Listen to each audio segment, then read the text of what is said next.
E quem diria que a gente ia continuar vendo a luta entre Law e Barba Negra? Algo que para todos já estava claro que iria ser escondido para a gente apenas saber do resultado no final do arco. Porém, Oda continua mostrando a luta e mostrando as capacidades novas não só de Law, como também de Barba Negra. Mas e se eu te disser que por isso acontecer existe um motivo muito claro e que é bem capaz de ser mostrado nos próximos capítulos? Isso envolve diretamente o Barba Negra, que é um personagem muito misterioso e vai ter um pouco dos seus mistérios revelados. Eu posso explicar isso tudo nesse vídeo, mas você vai ter que acompanhar comigo até o final. Para a gente entender tudo que a gente viu nesse capítulo, a gente vai ter que recordar de algumas coisas até mesmo que eu já falei nos últimos vídeos, em relação a Vegapunk e os revolucionários, a relação do Barba Negra com seus poderes, suas habilidades e o fato do seu corpo ser estranho. Tudo isso a gente vai reforçar e apresentar novos pontos. A gente vai conversar sobre tudo, então já não se esqueça de deixar o seu like e se inscreva aqui no canal para ficar ligado em tudo do mundo de One Piece. Vamos começando então com a capa que nos mostra finalmente a entrada definitiva, pelo menos as nossas convicções de que Kuzan está oficialmente no bando do Barba Negra. Claro, existe toda a teoria dele ser da Sword, dele estar infiltrado ali e que muitos dos piratas do Barba Negra provavelmente não confiam nele, mas ele está ali e capturou a Purin junto com Van Algo. Isso vai desencadear algumas reações novamente em Holy Cake, que já está muito instável pela fuga da Germa, pelo que aconteceu com Katakuri e com Oven, a derrota de Cracker e tudo isso que está acontecendo está sendo um caos para aquela ilha, além de muito provavelmente ter perdido a Mama. E a batalha já começa com Barba Negra se divertindo, mostrando ao Law um pouco de suas capacidades e recebendo elas de volta. Law usa uma habilidade nova chamada de R-Room, que é basicamente uma diferença comparada ao seu K-Room, o Kron. Nessa habilidade, que parece ser uma ampliação do seu despertar, ao invés de colocar aquela bola na espada e usar a espada de uma maneira um pouco diferente do que ele normalmente usa, essa rune ele consegue aparentemente botar em algum espaço como se fosse uma rune normal,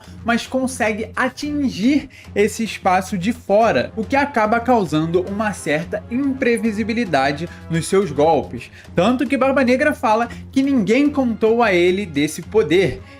Até pergunta se ele estava utilizando uma habilidade despertada. E usando essa habilidade, com a rune ali instaurada onde Barba Negra estava, ele usa o Amputate para cortar o Stronger ao meio. Barba Negra então devolve com um novo golpe chamado Grash, mais um dos seus ataques sísmicos causados pela sua Gura Gura no Mi. Nesse meio tempo a gente vê o novo parceiro do Law, o novo companheiro do Law, Hakugan, tomando conta do Polar Tang. Feito isso para conseguir atacar o barco do bando do Barba Negra por debaixo d'água, assim como a ordem de Shashi e Penguin seguirem o mesmo caminho, para que eles consigam desequilibrar o barco e aí sim a luta entre Barba Negra e Law ficar focada apenas neles dois. Só que o devolve esse feito do Law com suas maçãs bombas. E aí a gente vê mais um pouco do que o Hakugan é capaz de fazer. Ele usa um cuspe como se fosse um Squirtle e simplesmente acerta as bombas, fazendo elas estourarem no meio do ar e impedindo a luta de Law e Barba Negra de ser interrompida ou atrapalhada. A gente vai ver isso acontecendo também pelos outros membros do bando, afinal eles não querem que o capitão deles seja afetado por nenhum outro empecilho além do que já é o Barba Negra. E não só eles demonstram ter muito mais capacidade do que todos falavam que eles teriam, mas também demonstram uma habilidade na luta marítima muito grande, já que eles conseguem lutar debaixo d'água como se fossem até mesmo tritões, e eles conseguem impactar diretamente uma batalha de barcos, por exemplo. E eu acho que isso pode ser crucial, porque em algum momento talvez Law e Luffy se juntem novamente e esses personagens apareçam para se juntar nesta luta. Com a mão nas suas orelhas, Beppo escuta e sabe aonde Van Nalgur está, e aí ele utiliza do seu comando para o Jean-Bart para defender o capitão, e a gente vê que em momento algum essa luta vai ser interrompida por qualquer outro membro do bando do Barba Negra. Eu tenho uma curiosa impressão de que o Aokiji pode aparecer nessa luta, e eu gostaria muito que acontecesse, mas eu ainda quero ver um pouco mais tanto do Law quanto do Barba Negra. O Law numa batalha no 1 contra 1, coisa que muita gente duvidou que ele conseguiria fazer, por exemplo, enfrentar o Zoro. Eu acho que aqui a gente vê que não seria fácil assim para o Zorão enfrentar ele no 1 contra 1, e a gente vê que o Law realmente cresceu muito depois do final de Dressrosa até chegar nesse momento. Ele parece estar muito focado e com as habilidades muito melhoradas, como a gente vê quando ele usa o Shock Wily para acertar o Barba Negra, que se surpreende vendo novamente uma habilidade diferente. Por que uma espada me atravessou e eu não consegui fazer nada? E ele toma então um grande choque que faz o corpo dele se contorcer de dor. Nesse momento vemos um pouco mais da utilidade de Van Nalgur, que parece ser um personagem muito interessante. Ele vai e ajuda o Barba Negra perguntando se ele quer se retirar, voltar ao navio e fazer um contra-ataque um pouco mais pensado, ao invés de agir com impulsividade. Dito isto, ele foi prontamente respondido por Barba Negra, que fala que ele é o Barba Negra. Ele está aqui, impossível deles recuarem. E quando a gente vê ele tem uma pergunta, Law tem uma pergunta para Barba Negra se todos os membros do bando dele possuem Akumas no Mi. Barba Negra fala algo interessante. Por que reclamar disso? Por que se incomodar com isso? O ponto forte da Akuma no Mi é muito melhor do que o ponto fraco. É uma troca muito justa você parar de nadar para conseguir ser capaz de simplesmente ter uma habilidade completamente fora do normal.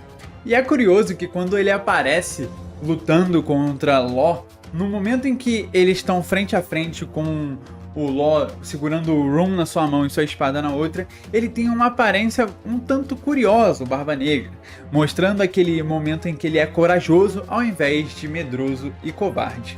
Essa aparência eu acho que tem muito a ver com o que vai ser sua Akuma no Mi, mas eu não vou falar agora, vamos deixar isso para um outro vídeo. Eu acho que isso vai ser muito importante, pois vai ser revelado nessa luta a sua terceira Akuma no Mi. Eu acho que é o momento perfeito, porque algo vai ser revelado nos próximos capítulos. A gente já chega lá. Enquanto tudo isso está acontecendo, o Polar Tang segue atacando o navio do Barba Negra por debaixo d'água.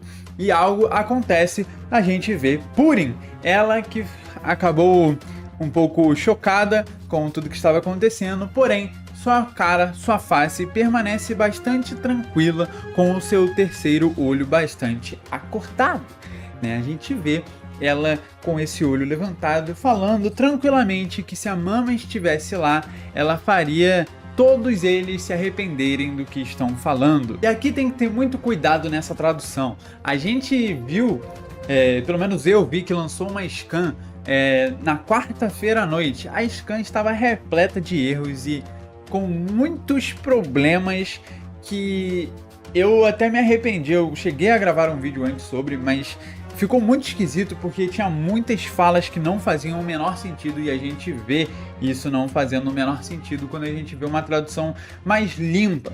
Eu acho que essa parte aqui tem que até mesmo procurar um pouco mais a fundo para entender como foi dito, porque dá a entender novamente aqui que a Mama não está viva, e não é isso que ela fala. Seguindo então, a gente reforça aquele grande assunto sobre a nova era só consegue surgir. Os piratas que comandam ela só aparecem quando velhas lendas são derrubadas. E nesse exato momento a gente vê um grande clash entre Law utilizando sua espada e o Barba Negra utilizando sua mão. Pelo menos eu acho que aquilo é a mão dele, eu não consegui entender até agora o que é aquilo. Se alguém souber, deixa aí nos comentários.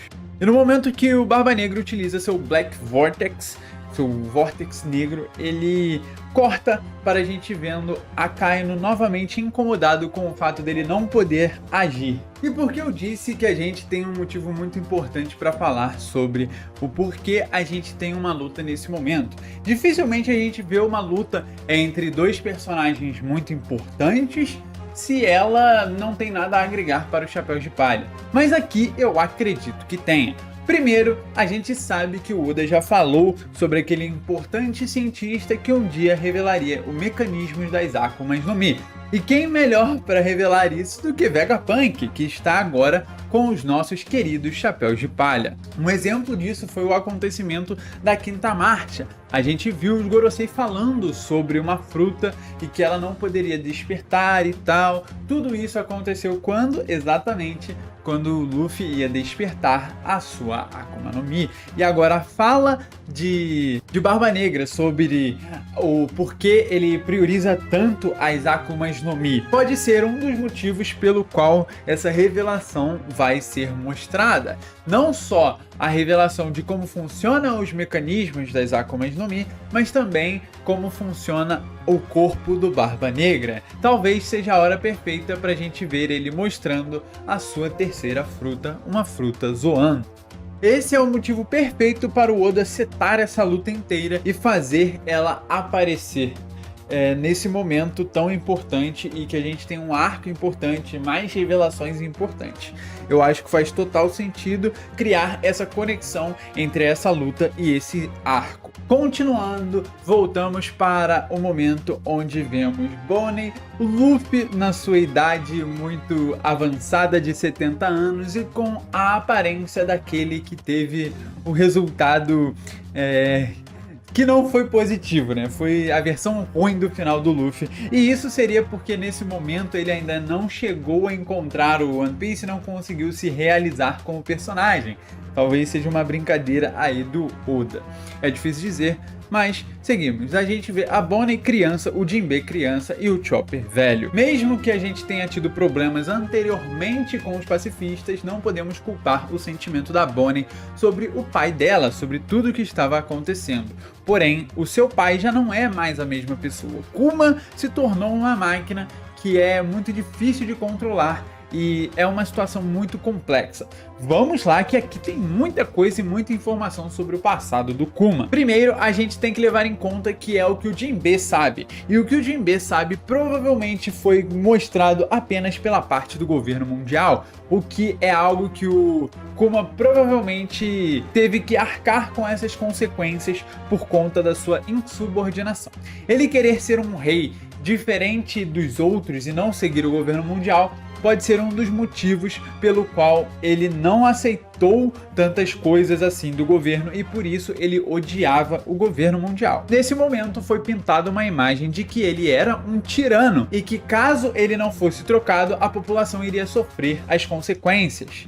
Tanto que isso chegou a acontecer um pouco com o Uriko, né, de uma maneira controlada pelo Doflamingo, mas a gente viu isso. E isso acontecer também com o Kuma mostra que ele acabou sofrendo muito por algo que não foi culpa dele. E isso precisava ser resolvido. Obviamente o governo mundial sabia da sua relação com os revolucionários e isso poderia ter alguns motivos. A possibilidade de se tornar um Chichibukai e ser controlado, digamos assim, por Vegapunk para ser alvo de experimentos por conta de sua grande força física, fez ele se tornar uma cobaia para modificações corporais e clonagem, como a gente vê o próprio Jinbe falando. Isso logo depois chegou a um ponto além, onde ele conseguiu implementar o DNA de outros seres no seu próprio corpo e até mesmo em outros robôs. Uma coisa interessante de se notar aqui é que a gente sempre não está levando em conta o fato da Akuma no Mi, porque talvez Vegapunk não saiba que o seu experimento tinha dado certo anteriormente. O que aconteceu com ele, então, foi pior do que uma sentença. Afinal, ele perdeu tudo que ele tinha para fazer parte daquele planejamento que pode ter a ver com a relação anterior dele com o Vegapunk. Talvez tudo isso seja um plano, afinal, Kuma era dos revolucionários, e como eu reforço aqui já há alguns vídeos, a gente vê que o Vegapunk tem relação com os revolucionários, e a gente vai ver nesse próprio capítulo isso, então pode ser que se torne verdade sobre ele ser um revolucionário, e isso foi um plano, tanto para salvar o Kuma temporariamente do que poderia acontecer com ele, tanto para manter o Vegapunk com uma sombra por trás dele, dizendo que ele está ao lado do governo mundial. E isso daria sentido para o governo mundial ter descoberto agora as suas verdadeiras intenções, e aí ele estar sendo caçado neste exato momento pela CP0 para acabar com ele é por conta disso. Talvez ele tenha descoberto demais. Bonnie obviamente odeia Vegapunk porque não conhece a verdadeira intenção dele e a verdadeira intenção do seu pai. Foi algo que não foi falado para ela, então isso incomoda muito ela. Eu acho que aqui é uma coisa muito triste, porque é mais uma personagem com um passado complicado, na verdade com um presente complicado, que poderia ter tido muito mais trabalho do Oda para apresentar ela a primeira vez. E a gente vê que o Kuma é de uma raça especial, uma raça diferente, né? Curiosamente, uma última coisa aqui pra gente constar é que a Bonnie utiliza um sabre de luz para bater no chão. E a gente vai ver posteriormente que o Zoro e o Brook vão ficar de fora da excursão dos Chapéus de Palha. Coisa interessante, talvez uma coincidência, difícil saber. E enquanto isso, vemos os outros Chapéus de Palha numa viagem para conhecer o Vegapunk 01, aquele conhecido como Shaka, utilizando novas tecnologias como, por exemplo, flutuar, voar, utilizando uma diferença no clima e sendo modificado pela própria criação dos Vegapunks. E eu acho que isso aqui tem um quê de importância muito grande. O Vegapunk tem muitas criações que são feitas apenas para aquela ilha, e a gente sabe de alguém que agora está com uma estampa de procurado no próprio barco, o Frank. Eu acho que ele vai... Novamente, eu vou reforçar isso aqui. Vamos deixar para o final do capítulo, porque tem coisa para acontecer ainda, mas eu vou falar sobre isso melhor.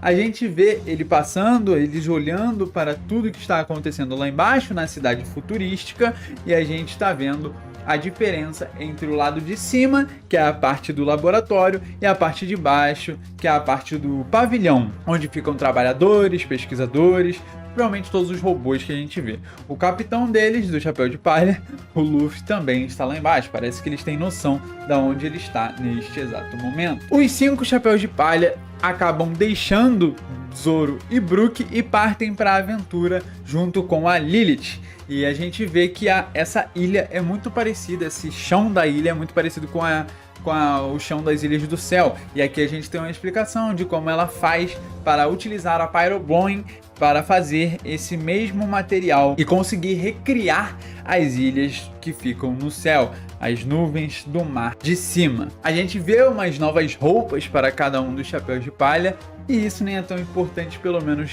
não agora. Tem algumas coisas que a gente pode notar aqui, mas que eu acho que fica para um outro momento. O que a gente verdadeiramente vai falar agora é uma coisa muito interessante sobre o Vegapunk. Uma outra coisa é que o Oda tá se divertindo muito nesse arco, eu já falei sobre isso e falo novamente. Ele tá vivendo a vida dele sobre mechas, que eu acho que ele queria desenhar sobre isso, porque agora ele vai ter todo o espaço para fazer isso e até depois para implementar isso no Sunny. Então a gente vai ver um crescimento muito absurdo do Frank, na minha opinião. Além disso, ele está se espelhando em obras sci-fi, né, como por exemplo o Astro Boy, que a gente já viu anteriormente. Então tem muitas referências que ele está utilizando e ele deve usar cada vez mais. Nesse momento a gente vê o 1 estampado na nossa cara, com o Vegapunk falando sobre o problema de ser um gênio, que é saber também o seu futuro. Talvez na scan anterior, que tinha problemas de tradução, parecia que ele ia acabar se prejudicando, vamos dizer assim, por conta de problemas de saúde. Mas nesse momento a gente vê que fica claro que a fala dele é por conta da ação da CP0. Eu acredito que aqui, né, no momento em que ele fala isso pro Dragon, eu acho que é um dos momentos em que a gente pode crer que isso vai acabar se tornando verdade. E é um dos momentos em que eu falo que é possível que a gente tenha o Frank recebendo as memórias do Vegapunk, a consciência dele e trabalhando como o satélite final dele. Eu vou trabalhar nessa ideia melhor conforme o arco for se desenvolvendo, porque eu ainda estou curioso com a relação do Shaka com o Stella, né, que é teoricamente a estrela principal desses satélites. A gente vê novamente a relação de Vegapunk com os revolucionários. Eu tô cansado de falar isso aqui, né? Eu já fiz 300 vídeos sobre isso. Eu vou deixar algum deles aí no card pra você olhar e ficar sabendo sobre tudo desse personagem. Esse é o capítulo 1064, um ótimo capítulo. Eu acredito que tem tudo para melhorar daqui pra frente. Vamos aguardar os próximos. Lembrem-se, semana que vem não teremos capítulos, então a gente vai ter algumas teorias aí para trabalhar, principalmente com relação à Barba Negra. Eu vou ficando por aqui. Se você gostar, deixe seu like, seu comentário, se inscreve no canal que você me ajuda demais. Um abraço, valeu, falou e eu fui!